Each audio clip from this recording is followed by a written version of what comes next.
Good morning students, online classes में आपका स्वागत है। लास्ट क्लास में अपन ने बताए थे अणुसूत्र और अणुसूत्र से अणुभार ज्ञात करना। अणुसूत्र ऐसा सूत्र होता है जिसमें किसी अणु में उपस्थित परमाणुओं की कुल संख्या को दर्शाया जाता है और अणुसूत्र से ज्ञात करते हैं अपन अणुभार या मोलर द्रव्यमान। और फिर अपन ने किया था मूलानुपाती सूत्र। मूलानुपाती सूत्र क्या होता है कि किसी अणु में परमाणुओं की कुल संख्या का जो सरल अनुपात है वो कहलाता है मूलानुपाती सूत्र, और मूलानुपाती सूत्र से ज्ञात किया जाता है मूलानुपाती सूत्रभार। यानी किसी अणु में जो परमाणुओं की कुल संख्या है उसका सरल अनुपात निकालने के बाद में जो परमाणु बचते हैं उनका परमाणु भारों का योग कर दीजिए, क्या आ जाएगा? मूलानुपाती सूत्रभार। ठीक है, आज अपन सीखेंगे तुल्यांकी भार ज्ञात करना। अब देखिए, तुल्यांकी भार है वो अम्ल का अलग तरीके से निकाला जाता है, क्षार का अलग तरीके से निकाला जाता है, और लवण है उनका अलग तरीके से निकालते हैं, ऑक्सीकारक है उनका अलग तरीके से निकलता है, अपचायक है उनका अलग तरीके से निकलता है। यहां अपन तुल्यांकी भार निकालना सीखेंगे अम्ल, क्षार और लवण के लिए। ऑक्सीकारक और अपचायक इनका तुल्यांकी भार है वो अपने आगे लेसन आएगा ऑक्सीकरण और अपचयन का, उनके तुल्यांकी भार वहां पे निकालना सीखेंगे। तो पहले देखिए अपन तुल्यांकी भार निकालना सीखेंगे अम्ल, क्षार और लवण के लिए। तो देखिए,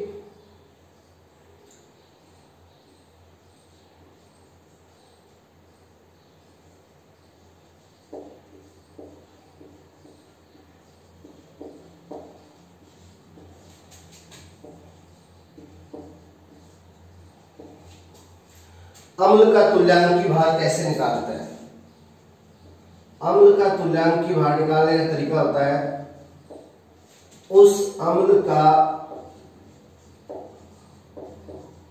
अणुभार बटा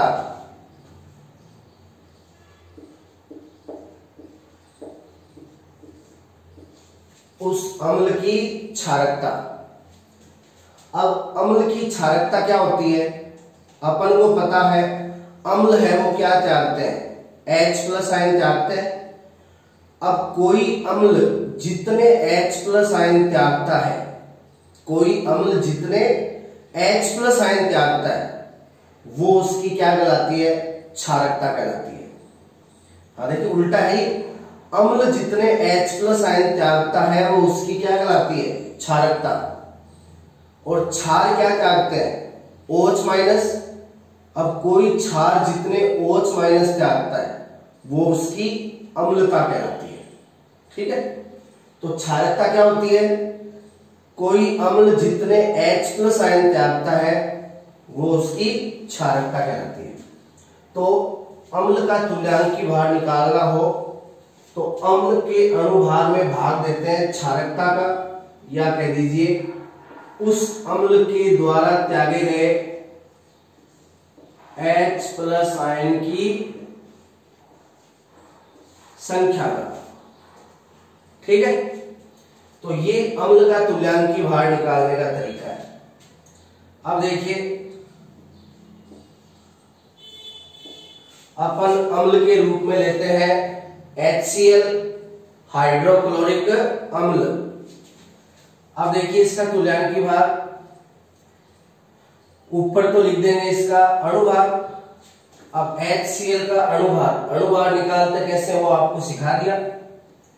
हाइड्रोजन का परमाणु भार 1 और क्लोरीन का 35.5, तो 1 और 35.5 ये हो गए 36.5। ठीक है, ये तो अणुभार हो गया। बटा अम्ल के द्वारा त्यागे गए H+ आयन की संख्या। अब HCl है, इसमें अपन को दिखाई दे रहा है ये कितना H+ त्यागेगा, 1। इसमें हाइड्रोजन कितना है, 1 है, तो ये H+ आयन कितना देता है, 1 देता है। तो इसका तुल्यांकी भार भी कितना आ गया, 36.5 ही आ गया। इसका मतलब यदि कोई अम्ल एक H+ आयन त्यागता है, यदि कोई अम्ल एक H+ आयन त्यागता है, तो उस अम्ल का अणुभार और उस अम्ल का तुल्यांकी भार दोनों क्या होते हैं, बराबर होते हैं। दोनों क्या होते हैं, बराबर होते हैं। अब देखिए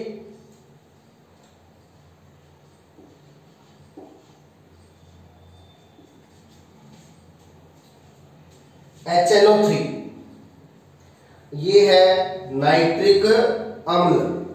ये कौन सा अम्ल है, नाइट्रिक अम्ल है। अब देखिए इसका अणुभार, हाइड्रोजन का 1, नाइट्रोजन 14, 1 ऑक्सीजन का 16, तो 3 ऑक्सीजन का 48। तो ये कितना हो गया, 48 और 14 62, 62 और 1 63। तो इसका अणुभार तो आ गया 63। अब नाइट्रिक अम्ल है, उसमें भी हाइड्रोजन कितना है, 1, यानी ये भी कितना H+ आयन त्यागता है, 1 H+ आयन त्यागता है। तो इसका तुल्यांकी भार भी कितना आ गया, 63। ठीक है। अब देखिए ये दोनों एक H+ आयन देते हैं, इसलिए इनका तुल्यांकी भार और अणुभार दोनों के मान क्या है, समान है।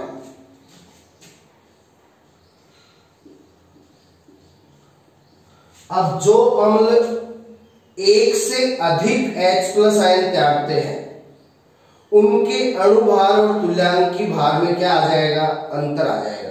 देखिए ये है सल्फ्यूरिक अम्ल। अब सल्फ्यूरिक अम्ल है, उसका अणुभार होता है 98 98, 2 हाइड्रोजन का 2, सल्फर का 32 और 4 ऑक्सीजन का कितना होता है, 1 ऑक्सीजन का 16, तो 4 का 64। तो 64 और 32 96, 96 और 2 98। तो H2SO4 का अणुभार 98। अब H2SO4 है, वो 2 H+ आयन त्यागता है। कितने H+ आयन त्यागता है, 2। तो 98 में भाग दे देंगे 2 का। ठीक है। तो H2SO4 का तुल्यांकी भार आएगा 49। ठीक है। तो देखिए तुल्यांकी भार है 49 होता है, इसका अणुभार 98 होता है।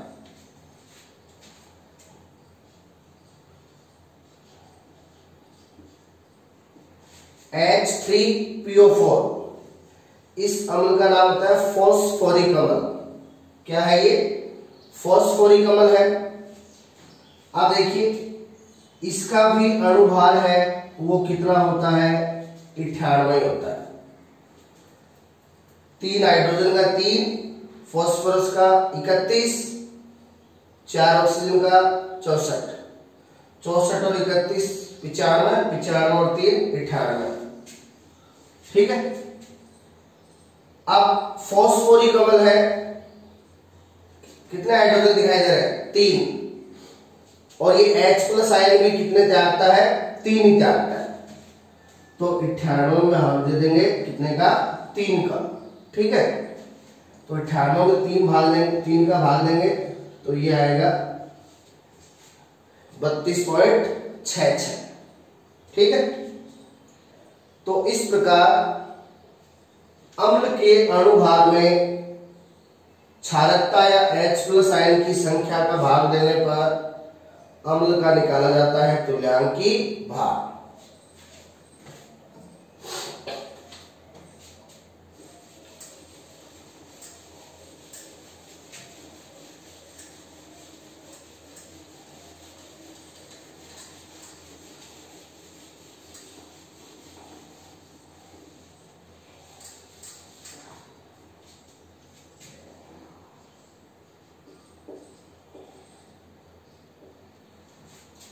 अब देखिए क्षार का तुल्यांकी भार। तो क्षार का तुल्यांकी भार कैसे निकालते हैं? उस क्षार का अणुभार बट्टा क्षार के अणुभार में भाग दे देते हैं अम्लता का। अब क्षार के लिए अम्लता क्या होती है कि कोई क्षार जितने OH माइनस आयन त्यागता है, कोई क्षार जितने OH माइनस आयन त्यागता है उनकी संख्या कहलाती है उस क्षार की अम्लता। तो क्षार का तुल्यांकी भार ज्ञात करने के लिए क्षार के अणुभार में भाग देते हैं अम्लता या कह दीजिए OH माइनस आयन की संख्या। अब देखिए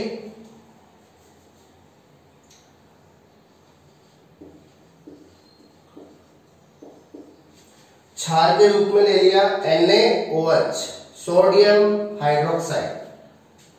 अब देखिए पहले इसका अणुभार सोडियम का 23, ऑक्सीजन का 16, हाइड्रोजन का 1, तो अणुभार हो गया 40। अब इसके अणुसूत्र से पता चल रहा है ये कितना OH माइनस आयन त्यागेगा, 1, तो भाग दे दिया 1 का, तो इसका तुल्यांकी भार भी कितना आ गया, 40 ही आ गया। इसका मतलब जो क्षार 1 OH माइनस आयन त्यागता है उसका अणुभार और तुल्यांकी भार दोनों क्या होंगे, बराबर होंगे।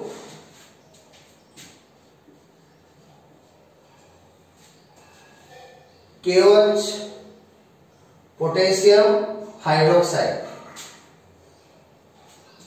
अब देखिए पोटेशियम 40, ऑक्सीजन 16, हाइड्रोजन 1, तो ये हो गया 57।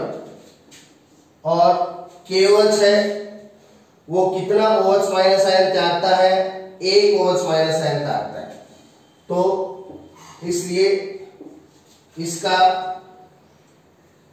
जो अणुभार है उसी के बराबर आएगा क्या, तुल्यांकी भार।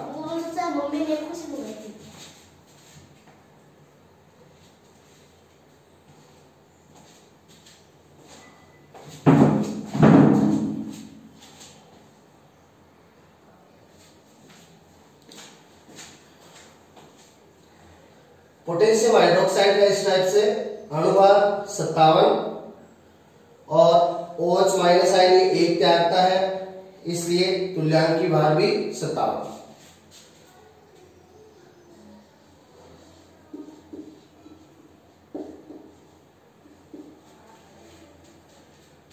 मैग्नीशियम हाइड्रोक्साइड, मैग्नीशियम का 24, 1 ऑक्सीजन का 16, तो 2 ऑक्सीजन का 32 और 2 हाइड्रोजन का 2, 32 और 2 34, 34 और 24 58। तो मैग्नीशियम का अणुभार होता है 58 और यहां पे OH माइनस आयन की संख्या देखिए ये कितने OH माइनस आयन त्यागेगा, 2। OH कितने हैं, 2 है, इसलिए ये 2 OH माइनस आयन त्यागता है, तो 58 में भाग दे देंगे 2 का, तो इसका आएगा 29। ठीक है। अब इसी टाइप से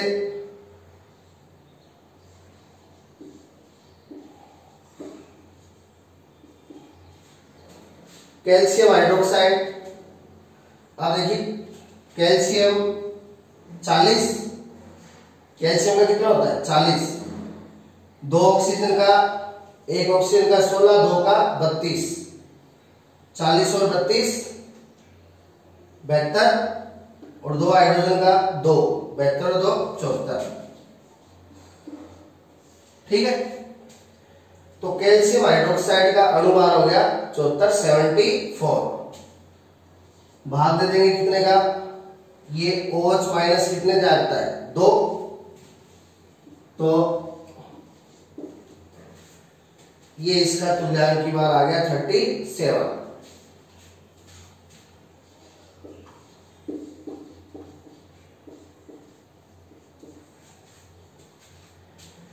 एल्यूमिनियम हाइड्रोक्साइड, क्या? Aluminium hydroxide. अब एल्यूमिनियम हाइड्रोक्साइड के लिए देखिए, एल्यूमिनियम कितना, एल्यूमिनियम का होता है 27, एक ऑक्सीजन का 16, तो 3 का 48 और 3 हाइड्रोजन का 3, ठीक है। 48 और 3 51, 51 और 27 78, 78। और ये OH माइनस आयन कितने त्यागता है? 3 त्यागता है। तो 78 में भाग दे देंगे कितने का? 3 का, ठीक है। अब देखिए 78 में 3 का भाग दोगे कितना आएगा? यहां पे 60 में 3 का 20 बार है ना, और कितना बचा? 18, 18 में 3 का 6 बार, तो 20 और 6 26, ठीक है। तो इस टाइप से एल्यूमिनियम हाइड्रोक्साइड है, उसका तुल्यांक की बार आ गया कितना? 26। तो इस टाइप से क्षार है, उसका तुल्यांक की भार कैसे निकालते हैं? क्षार के अणु भार में भाग देते हैं अम्लता यानी उसके द्वारा त्यागे गए OH माइनस आयन की संख्या, ठीक है।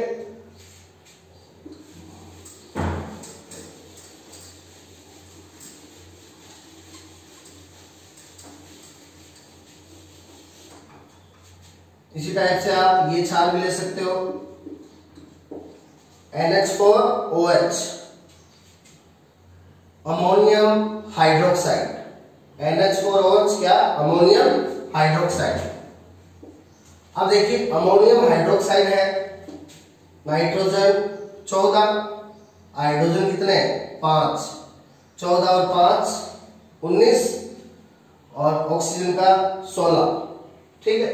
तो 19 और 16 कितना हो गया? 35।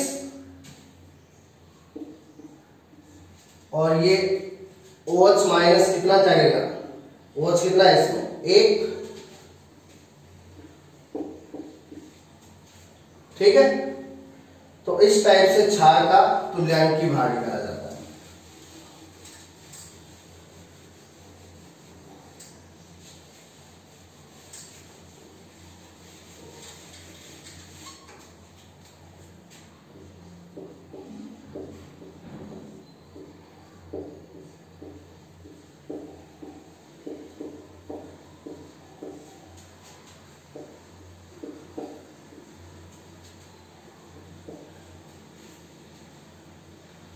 अब देखिए लवण का तुल्यांक की भार,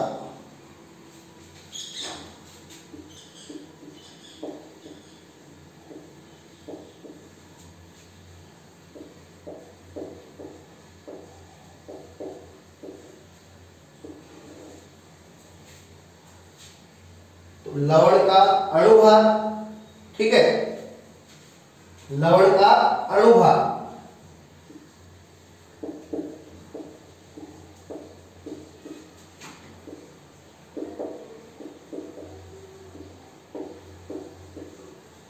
और यहां पे अपन भाग दे देंगे लवण में उपस्थित आयन की संयोजकता का, ठीक है।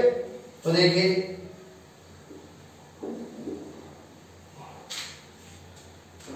लवण के रूप में अपन ले लेते हैं कैल्शियम कार्बोनेट CaCO3।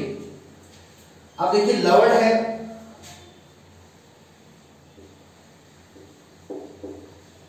लवण क्या होते हैं? जो अम्ल और क्षार की क्रिया से बनते हैं। अम्ल और क्षार की क्रिया से इसका निर्माण होता है लवण का, और साथ में प्राप्त होता है जल। इस अभिक्रिया को क्या कहते हैं? उदासीनीकरण अभिक्रिया। इस अभिक्रिया को क्या कहते हैं? उदासीनीकरण अभिक्रिया कहते हैं। क्यों? अम्ल और क्षार क्रिया करके उदासीन लवण का निर्माण करते हैं। लवण की प्रकृति कैसी होती है? उदासीन। तो यहाँ उदासीन लवण का निर्माण होता है, इसलिए इसे कहा जाता है उदासीनीकरण अभिक्रिया। अब देखिए कैल्शियम कार्बोनेट है, इस लवण का निर्माण कौन कौन से अम्ल और क्षार मिलकर करते हैं? यहां पे अम्ल वाले भाग से आया है CO3, अम्ल वाले भाग से क्या है? CO3। तो CO3 आया है कौन से अम्ल से? H2CO3। इस अम्ल का नाम होता है कार्बोनिक अम्ल। प्लस ये जो कैल्शियम है ये आया है क्षार से, और कैल्शियम है वो कौन से क्षार से? Calcium hydroxide.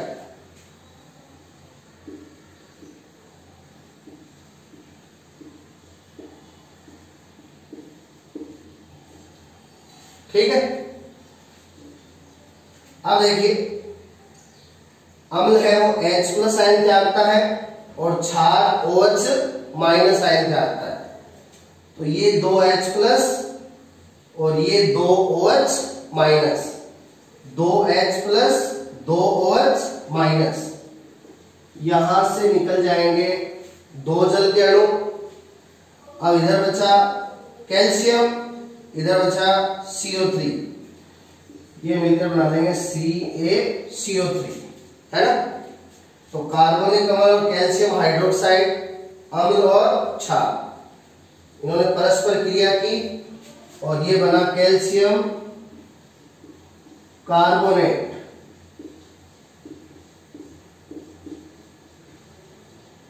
जो कि क्या होता है? लवण, और साथ में 2 जल के अणु। ठीक है। तो कैल्शियम कार्बोनेट लवण का निर्माण इस टाइप से होता है।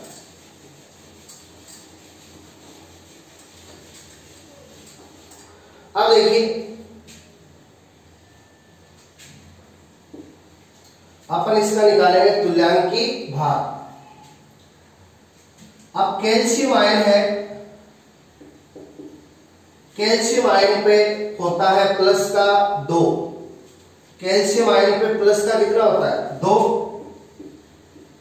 और कार्बोनेट आयन पे होता है माइनस का 2।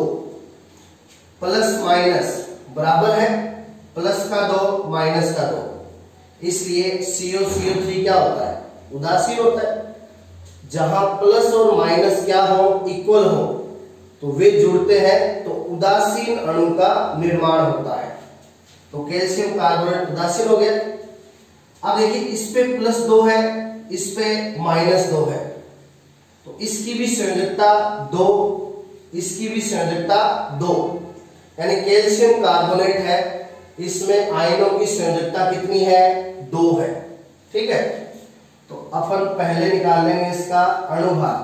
कैल्शियम का 40, कार्बन का 12, एक ऑक्सीजन का 16, तो 3 का 48, 48 और 12 60, 60 और 40 100। और यहां पर दोनों आयनों की संयोजकता कितनी है? 2 है, तो आयन की संयोजकता कितनी होगी? 2। ठीक है। तो ये आ गया 50। ठीक है। तो इस टाइप से कैल्शियम कार्बोनेट है, उसका तुल्यांकी भार कितना होता है? 50 होता है। आप चाहो तो इन दोनों आयनों के अलग अलग भी निकाल सकते हो। पहले अपन निकाल लेते हैं कैल्शियम आयन के लिए। तो कैल्शियम परमाणु का भार कितना होता है? 40, और ऊपर प्लस का 2 है, यानी इसकी संयोजकता 2, तो कितना आ गया? 20।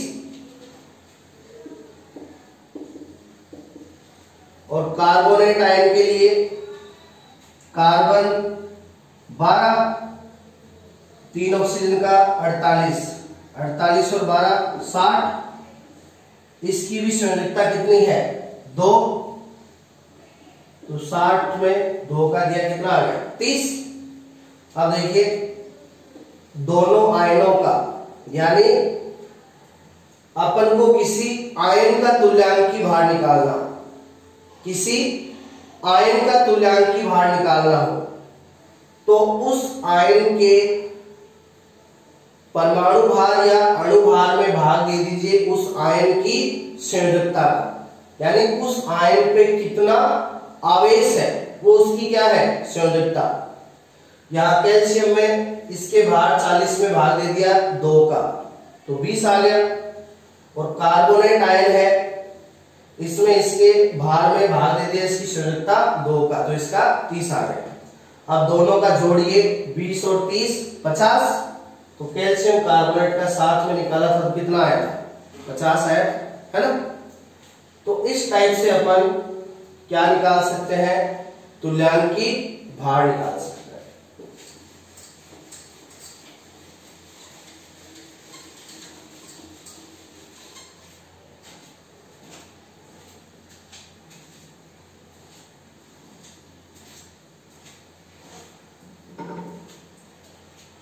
तो ये आज अपन ने इस टाइप से तुल्यांकी भार बनाने सीखे, किसके लिए, अम्ल के लिए, क्षार के लिए, लवण के लिए और आयन के लिए। अब एक तुल्यांकी भार ऑक्सीकारक के और अपचायक के भी निकाले जाते हैं, तो उनका तरीका अलग है, वो अपन ऑक्सीकरण और अपचयन का लेसन आएगा वहां पे करेंगे, ठीक है। नेक्स्ट क्लास में अपन नेक्स्ट टॉपिक करेंगे। Thank you.